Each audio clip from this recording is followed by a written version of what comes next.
भारत के एक एक ऋषियों ने स्वयं में भारत बनकर के इस वसुंधरा का नेतृत्व किया है। अभी भारतीय ऋषि दर्शन पर मेरा अध्ययन चल रहा था कि भारत के ऋषियों ने किया क्या।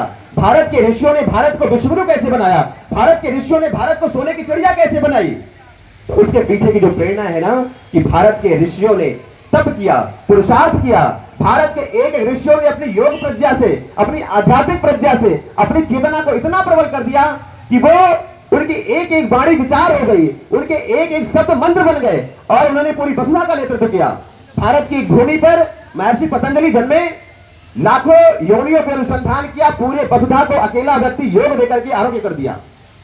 भारत के एक ऋषि महर्षि धन्वंतरी बनकर के निकले, करोड़ों पौधों पर अध्ययन किया, पूरी वसुधा को अकेला व्यक्ति आयुर्वेद दे दिया। भारत के ऋषि महर्षि कणाद बनकर के निकले, आज से 3-4 हजार वर्ष पहले अणु, परमाणु, इलेक्ट्रॉन, प्रोटॉन, न्यूट्रॉन सबकी खोज कर दी और विज्ञान को जन्म दे दिया।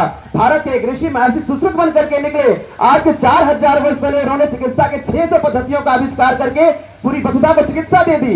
भारत के एक ऋषि हमारे बगल नैमिष में महर्षि शौनक बनकर के निकले और उन्होंने पहला गुरुकुल नैमिषारण्य में स्थापित किया, जिसमें 88,000 शिष्य थे और वहां के विद्यार्थियों ने निकल करके भारत में तक्षशिला, नालंदा, विक्रमशिला बना दिया।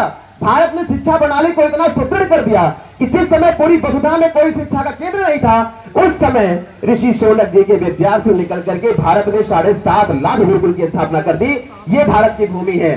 भारत के ऋषि भगवान शंकराचार्य बनकर के निकले, भारत के चारों दिशाओं में 4 धर्मपीठ की स्थापना की, पूरी वसुधा में सनातन धर्म को पल्लवित कर दिया। भारत के एक युवा सन्यासी स्वामी विवेकानंद बनकर के निकले और पूरी वसुधा को वसुधरा में बांध दिया। ये भारत की आध्यात्मिक ताकत है, ये भारत के ऋषियों की प्रेरणा है। और भारत इतनी महान भूमि है, भारत के ऋषियों ने केवल सर्च किया और दुनिया उस पर रिसर्च करती रही। ये हमारी आध्यात्मिक सत्ता की ताकत है।